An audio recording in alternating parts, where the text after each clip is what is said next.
Bonjour à tous, ici Aznahar et aujourd'hui je vais vous aider à préparer une histoire. Aujourd'hui nous allons nous intéresser au scénario contenu dans le kit d'initiation d'Alien le jeu de rôle, à savoir le chariot des dieux. C'est un scénario assez court, je dirais qu'il est fait entre 2 et 4 heures, donc normalement faisable en une session. Et exactement comme pour un film, l'objectif de ces scénarios va être d'apporter le dénouement le plus intéressant possible, avec une progression qui ira d'abord lentement, puis, comme dans un bon film d'horreur, on va amener de plus en plus de stress, d'angoisse et de mort, jusqu'à un finish qui sera le plus approprié par rapport aux actions accomplies par vos victimes. Afin de vous aider à prendre en main ce scénario et à le préparer, je vais vous proposer ma manière d'attaquer l'ouvrage. Si cela vous convient, eh bien j'en suis ravi et j'espère que je vous aiderai. Si ma méthode ne vous convient pas, il n'y a pas de souci, vous êtes libre de me laisser un commentaire pour me dire ce que vous feriez à ma place, ou ce que vous allez faire d'ailleurs, tout simplement. Si jamais vous êtes censé jouer à ce jeu en tant que victime, je vous conseillerais vivement de déguerpir de cette série de vidéos, car cela va être du spoil à 100% et va énormément impacter le plaisir ressenti sur une partie. C'est un peu comme regarder un film dont on nous a déjà décrit chaque scène et dont on connaît déjà la fin. Il n'y a strictement aucun intérêt à aller voir ce film. C'est la même chose. Dans cette première vidéo, je vais vous présenter le bouquin, ce que l'on peut en tirer déjà de base juste de par son aspect, et dans les autres vidéos, j'attaquerai donc les 3 actes du scénario et comment les utiliser avec le bouquin, tout simplement. Si à un quelconque moment vous tiquez sur un point ou un autre, vous êtes libre de me le faire savoir, et sachez qu'il n'y a pas qu'une seule méthode pour préparer un scénario et pour le maîtriser, je ne fais que communiquer la mienne. Pour la prise en main du livre, déjà ce qui est intéressant, c'est sur les premières pages, les rappels qui sont faits, les personnages qui peuvent être joués, la notion d'objectif personnel sur laquelle je vais très vite revenir, et les PNJ qui vont être mis à disposition pour remplacer le casting principal.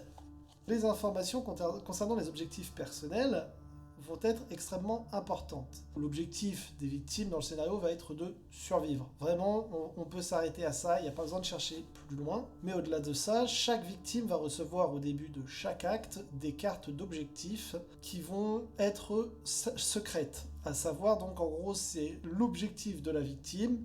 Généralement, la victime ne doit surtout pas ébruiter ce qu'elle compte faire, donc il faut vraiment tenir cette notion de secret. Vous êtes un travail d'équipe et chaque individu va avoir des projets dont il ne fera probablement pas part à ses petits camarades. Ce n'est pas un problème.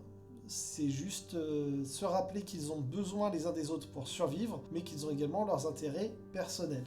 Le système d'objectifs est assez intéressant sur un point, à savoir à chaque fin d'acte, les victimes vont redonner leur carte d'objectifs toujours cachée au meneur ou à la meneuse, qui va donc mélanger ses objectifs, les regarder, et va donc distribuer des points de récit aux victimes qui auront accompli leurs objectifs. Il faut donc que la meneur et la meneuse connaissent les objectifs de chaque victime. À savoir, parmi les victimes, l'un d'entre eux aura un double rôle, le rôle d'androïde. Ce rôle est donné volontairement par le meneur ou la meneuse à une personne précise. Si vous avez un groupe avec lequel vous avez eu l'habitude de jouer, prenez une victime dont vous êtes sûr qu'elle sera à l'aise avec ce double rôle. Ou alors essayez de bousculer les habitudes d'une de vos victimes qui a tendance à être trop souvent reposée sur ses acquis. Avoir un double rôle, ça peut aussi permettre à une personne de se renouveler dans son style de jeu. Donc le bouquin va commencer tout simplement en présentant les enjeux du scénario.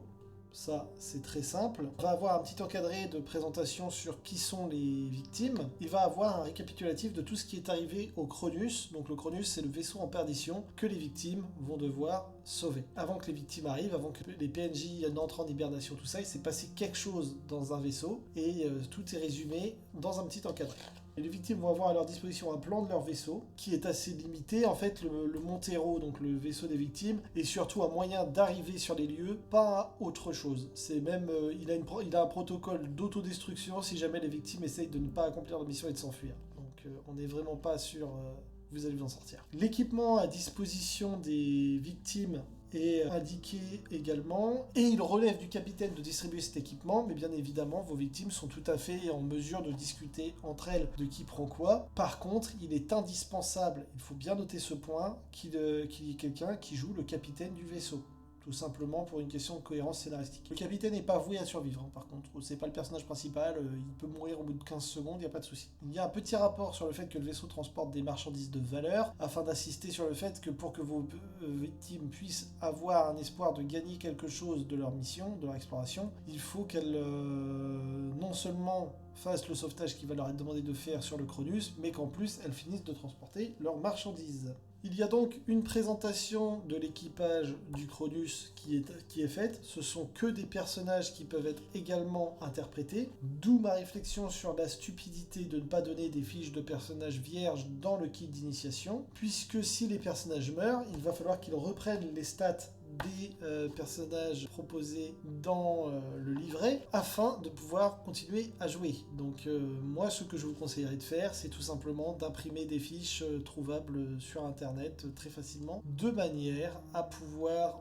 renouveler le stock de personnages. Limite, soyez bourrin et préparez une fiche de personnages donc, pour chacun des personnages de base à distribuer à l'équipage, puis 2 fiches vierges à pouvoir être remplies en cours de partie à l'arrache. Les fiches sont extrêmement simples, ce qui fait qu'elles peuvent être remplies très très vite, mais pour que vos victimes puissent continuer de reprendre le jeu assez rapidement. Ensuite, le livret va fournir des plans du Cronus. Ces plans sont disponibles dès le début pour les victimes. À savoir, Moser, donc l'IA du vaisseau, va communiquer aux victimes les plans du Cronus. Ils pourront donc les avoir de déposer sur la table et je vous conseille, à titre personnel, de procéder de la manière suivante. Avoir un jeu de plans à donner à vos victimes. Les plans, ce sont des rectangles et des hexagones. Il est par conséquent très facile de les refaire à la main sur une feuille de manière à ce que vos victimes puissent facilement s'y déplacer. Je vous conseille également d'essayer de les faire assez larges pour que vous puissiez mettre des petits jetons représentant les victimes et leur localisation sur le plan. À savoir qu'il y a des petits jetons qui sont fournis dans le kit d'initiation si vous voulez vous faire une idée de l'échelle à utiliser. Vous pouvez également utiliser un tapis de jeu effaçable pour redessiner les plans dessus, mais en fait comme vos victimes ont les plans des 4 niveaux du Cronus, il est plus intéressant à mon sens de leur fournir à chacun, enfin de fournir à la table les 4 plans détaillés sur lesquels ils peuvent déjà réfléchir où ils vont aller. Il est indiqué une échelle sur le plan qui est plutôt simple, à savoir la longueur du vaisseau, sa largeur, ce qui permet de se faire une idée très rapide de l'exiguïté des lieux. On est sur quelque chose de très restreint. Ça peut être intéressant de bien le mettre en tête pour vos victimes. Il est bien évidemment tout à fait possible de jouer sans plan. À titre personnel, je conseillerais de faire usage des plans pour déjà, d'une part, vous orienter et ne pas perdre vos victimes. De plus, ça vous permet de faire donc 2 tableaux, c'est pour ça que je vous dis de les préparer en 2 fois, c'est-à-dire d'avoir le tableau qu'auront les victimes devant elles, donc il y a ça qui est là, il y a ça qui est là, j'ai entendu du bruit à ce niveau-là, j'ai vu tout ça, donc elles auront ces indications-là. Et vous, de votre côté, peut-être sur des plans faits plus petits, déplacer des tout petits jetons qui vont représenter tout simplement les déplacements des néomorphes, des PNJ et des victimes, de manière à ne pas perdre le fil de ce que vous êtes en train de raconter et de ne pas improviser des rencontres parce que ça vous arrange, mais uniquement de suivre le film tout simplement. Après les plans, donc on a description pièce par pièce de ce qu'il y a dans les plans, en toute logique, mais bien sûr vos victimes vont probablement pas suivre le fil logique, les plans vont être explorés au fil des actes. C'est-à-dire dans le premier acte, on réanime l'équipage, on redémarre le vaisseau, dans le deuxième acte, on commence à explorer le vaisseau, et dans le troisième acte, c'est la panique, on se barre. Normalement, le premier acte se passe sur le pont A, puis ça va sur les ponts B, C, D, en fonction de ce que veulent faire les victimes. Mais il y a de fortes probabilités qu'ils commencent à explorer avant d'avoir ranimé l'équipage. Il n'y a pas de souci, il y a déjà les éléments qui sont décrits de ce que l'on peut y trouver, et cela peut être un accélérateur de l'histoire. C'est-à-dire qu'ils vont peut-être trouver un énorme monstre avant de voir la naissance des petits. C'est une possibilité que vous pouvez mettre en place. Il y a un rappel qui est assez intéressant avant la description des actes, qui est de ne pas se précipiter. Nous sommes dans une réinterprétation du film d'horreur spatiale. La mise en place doit être lente. Il faut que les victimes aient peur avant de voir l'horreur. Pas qu'elles voient l'horreur et que ce soit ça qui provoque la peur. Il faut créer l'atmosphère d'angoisse avant de mettre la menace. À mon sens. C'est comme ça que moi je l'interprète. À titre personnel, la manière dont je préfère maîtriser ce genre d'histoire, c'est donc de faire une situation inquiétante, effrayante. Il voit des choses traumatisantes potentiellement, mais pas de monstres, pas d'horreur. L'horreur doit venir à partir du moment où il y a quelqu'un qui atteint 2 voire 3 de stress, et là on va rajouter une couche supplémentaire. Là ils vont déjà être en situation de paniquer, là c'est intéressant de foutre le bordel. C'est mon point de vue, vous êtes tout à fait libre de jouer ça autrement, mais il est également bien indiqué dans le kit de base de penser d'abord à mettre en place une ambiance, un rythme lent, un long déroulement, pour en fait avoir le sentiment d'accélération et de précipitation qui va apparaître au fil de l'histoire. Personnellement, c'est ça que je vous conseillerais de faire, c'est-à-dire qu'au début, ils ont du temps, et après, ils n'ont plus le temps de rien. C'est quand ils vont explorer, ils n'ont pas le temps de fouiller. C'est on va là, on fait ça, on prend ça, on se barre, vas-y, y a pas le temps, on court, y a un flingue, ramasse-le, y a pas de balles, trouve des balles. Il faut vraiment réussir à mettre ça en scène, le côté... Tout va se précipiter d'un seul coup. La dernière heure de jeu va être palpitante, le reste va être lancinant. Avec des brèves actions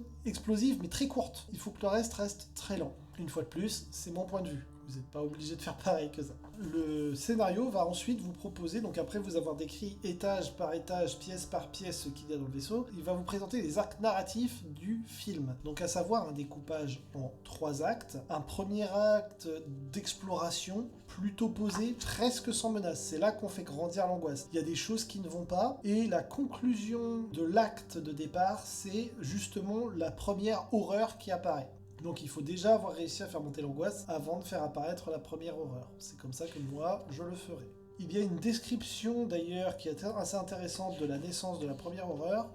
C'est mignon. L'acte 2 va être en gros là où toute la merde se passe. C'est les tensions entre les équipages, les tentatives de corruption, la violence, les mensonges, le complot. On n'a pas le choix de les sauver, mais c'est le bordel. En gros, c'est l'acte chaotique du film, là où il y a la panique, tout ça. Donc exactement comme dans un film d'horreur, non seulement c'est la merde, mais en plus à côté de ça, il y a l'égoïsme humain primaire qui va en plus rajouter des complications. L'acte 3 va avoir une durée variable selon 2 choses. D'une part, le temps, la limite de temps de jeu que vous vous êtes fixé, et d'autre part, l'ambiance, l'atmosphère qu'il y a autour de la table au niveau de vos joueurs. Si vous voyez qu'ils veulent encore en découdre, vous pouvez rajouter. Si vous voyez que là c'est bon, faut finir, vous pouvez abréger. Les options, il y a tout un tas d'options, de choses à rajouter sur le 3e acte. Le 3e acte, ça peut être une bête conclusion de bon bah vous courez jusqu'à la porte et c'est terminé pour les 2 survivants, ou ça peut être au contraire le festival de la tripaille si jamais ça veut continuer. Il faut vraiment savoir que ce 3e acte a une géométrie variable, je dirais qu'il peut faire entre 10 minutes et 2 heures. Pour vous donner une idée de la géométrie variable, c'est-à-dire ils en ont pris plein la gueule, tout le monde est un peu fatigué, on va terminer tranquillement avec les quelques personnes qui ont survécu, on va mettre une dernière course-poursuite ou un truc comme ça et puis on arrête. Ou alors, on continue et puis on va jusqu'au bout avec les dernières tentatives de corruption, la fuite, la baston, des trucs comme ça. Et enfin, on va pouvoir finir l'histoire tranquillement. Le bouquin ensuite va présenter donc les règles qui concernent les horreurs présentes dans le vaisseau, ce qui relève du xénomorphe. Dans ce scénario-là, il n'y a pas de xénomorphe à proprement parler, il y a des néomorphes, qui sont déjà extrêmement létaux. À savoir, il y aura 2 catégories de monstres, donc ce que l'on va appeler les bloodbusters, qui peuvent déjà tuer potentiellement des victimes, et les néomorphes, jeunes et adultes, qui vont être extrêmement létaux. Vous avez également la description donc, des abominations. À bord du Cronus, il y a un sérum qui a été fait pour éviter la contamination par les spores des néomorphes, et bien sûr, ce sérum a un risque de transformer en abomination les personnes qui se sont injectées le vaccin. Ce qui se passera en fait, c'est qu'une personne infectée par le sérum va dans un premier temps avoir un comportement qui va changer, puis devenir de plus en plus agressif, puis avoir une transformation physique directe qui va les transformer en monstres, créatures violentes, agressives, jusqu'à finalement avoir une tête de beluga, donc avec le crâne qui se distord. Et bien sûr, quand on est face aux abominations de stade supérieur, elles deviennent ultra violentes, ultra bourrines, et il faut les tuer, il n'y a plus d'option. Il y a également une dernière page qui est consacrée tout simplement au talent des personnages secondaires qui peuvent être pris en main par vos victimes en cas de besoin. Ce que je pense de ce scénario, un meneur ou une meneuse qui débuterait dans la maîtrise va facilement pouvoir construire un fil rouge et s'y tenir. Donc ça c'est bien, c'est-à-dire qu'en fait, on écrit le scénario du film, et on va regarder comment les acteurs vont se débrouiller dedans, mais la merde est déjà écrite en fait. Il n'y a pas besoin de retoucher, on sait ce qu'ils vont voir, ce qu'ils vont trouver, tout ça. On va choisir en fait, on va piocher dans les événements des différents actes, ceux que l'on va mettre à coup sûr, et on évite d'improviser en fait. On peut s'écrire un scénario dans lequel on n'improvise pas, c'est-à-dire qu'on prévoit chaque acte, et il va juste y avoir des réactions différentes en fonction de ce que font les victimes, mais on n'improvise pas. Il est également possible pour un meneur ou une meneuse plus expérimenté, alors déjà de retenir tous les événements optionnels proposés par chaque acte, et de les utiliser en fonction du moment. C'est-à-dire, je sais exactement tout ce qui peut se passer, et bah là, ça manque de tension, on va rajouter un truc, là il y a besoin d'un monstre, là il y a besoin du druide, là il y a besoin de l'androïde, là il y a besoin de machin et tout, et je m'autorise l'improvisation. C'est une possibilité offerte par le bouquin. De même, il y a la conclusion qui peut être à géométrie variable pour un MJ plus expérimenté. Pour un MJ très à l'aise dans ses bottes, bon bah déjà, il y a tout ça, c'est de la bonne source d'inspiration, il y a tout le fluff, toutes les descriptions qui peuvent être également exploitées pour rajouter des trucs ou même pour changer l'histoire. Là, il y a tout ce qu'il faut, puisqu'en fait, il s'agit d'un huis clos dans un vaisseau, que vous avez la description complète du vaisseau et que vous pouvez vous arrêter à ça pour faire un scénario d'horreur. Un MJ expérimenté, en fait, n'a pas besoin de la description en acte. C'est quelque chose qu'il sait déjà faire, la construction en acte. Mais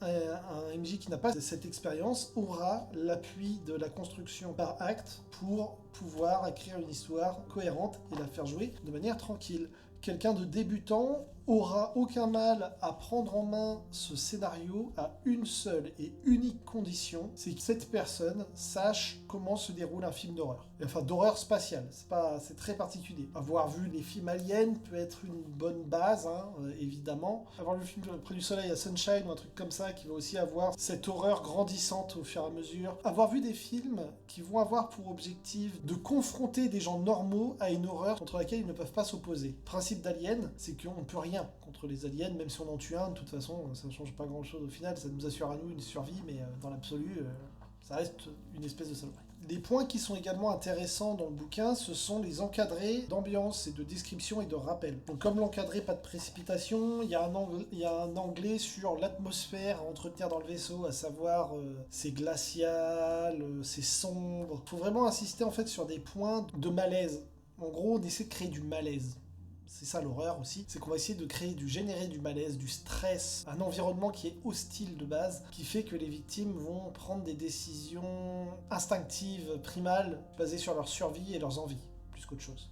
Moi, mes conseils sur l'approche de ce livre, d'une part, première étape, se faire des copies des plans, que ce soit fait à la main ou sur Paint ou que sais-je. C'est assez simple à faire et on prévoit 2 jeux, un jeu pour mener et un jeu pour les victimes. Je vais également donc vous conseiller d'imprimer des fiches de personnages pour pouvoir créer des persos secondaires rapidement. Et je vais vous conseiller, avant de jouer, pas besoin de l'apprendre par cœur, mais vraiment la veille de la partie par exemple, relire tout ce qu'il y a sur chaque pont. Pas de l'apprendre par cœur, mais être capable quand même de situer les choses. On va être clair, ça fait même pas 10 pages.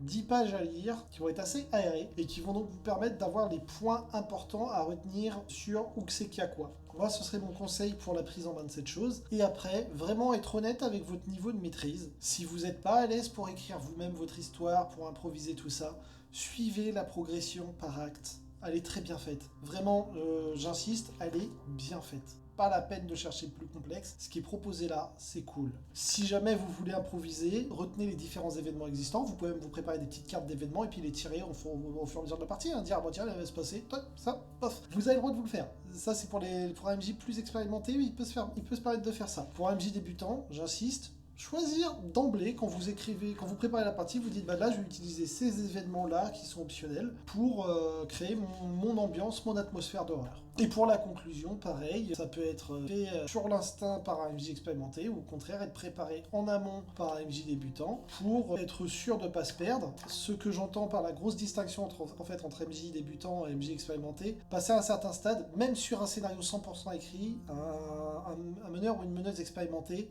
va se laisser emporter parce que vont dire les victimes sur la table et improviser des petits trucs à côté. Un MJ débutant qui n'est pas à l'aise avec ça, peut se contenter de suivre ces lignes directives et ne devrait pas proposer quelque chose de mauvais, de moins bien, juste quelque chose de plus linéaire, mais c'est pas grave, on joue dans un film d'horreur, c'est pas grave si c'est linéaire. c'est fait pour, vous êtes enfermé dans un vaisseau, de toute façon vous pouvez pas aller partout, donc c'est bien pour apprendre la maîtrise du milieu fermé. Mais par contre, il y a une quantité très riche d'événements à improviser qui va permettre à quelqu'un de plus expérimenté ou à quelqu'un de débutant mais curieux de s'essayer à tout un tas de choses. Et ça, c'est plutôt cool. Ma conclusion sur le bouquin, c'est qu'il est facile à prendre en main, de mon point de vue, mais maintenant, ça fait très longtemps que je maîtrise. Aussi, si vous êtes meneur ou meneuse débutante ou moins expérimenté que 20 ans de maîtrise pour ma part, et que vous avez un avis à me donner sur le livre, notamment me confirmer s'il est facile ou pas à prendre en main, je serais très curieux, donc n'hésitez surtout pas à l'indiquer dans les commentaires afin que je puisse réviser mon jugement si j'étais à côté de la plaque. Mais pour moi, c'est quelque chose qui est vraiment... Le bouquin est facile à prendre en main. Je dis pas que la maîtrise est facile à prendre en main, je ne dis pas qu'il va être facile de maîtriser cette histoire, je dis que la lecture du livre et voir ce qu'on peut en extraire est assez évident. On verra ça dans la description des actes, mais à mon avis, vous devriez réussir à quelque chose assez facilement. Mon avis sur l'histoire qui est proposée, c'est que c'est simple mais efficace. Et en plus qu'il est possible de rejouer assez facilement en tant que meneur ou meneuse ce jeu et de ne pas faire la même partie, puisqu'il est possible de sélectionner des événements à faire apparaître en cours de partie. Donc ça, c'est un énorme point positif. Et pour les victimes, par contre, on ne fait le scénario qu'une seule fois, sinon ça n'a pas d'intérêt. Mais bon, évidemment, c'est toujours la même chose en tant que meneur ou meneuse. On va pouvoir faire jouer 15 fois la même histoire, mais par contre, il faudra à chaque fois que ce soit des personnes différentes. Ça, c'est logique. C'était tout pour aujourd'hui. C'était Aznar. La prochaine fois, nous allons attaquer le vif du sujet sur l'acte 1 du Chariot des Dieux. J'espère que ce format vous intéresse. N'hésitez surtout pas à me mettre en commentaire ce que vous en pensez. Le tournage est déjà terminé. Néanmoins, je tiendrai compte de votre avis sur les prochains tournages, bien évidemment. Sur ce, il ne me reste plus qu'à vous souhaiter une excellente journée et à vous dire à très vite. Tchuss!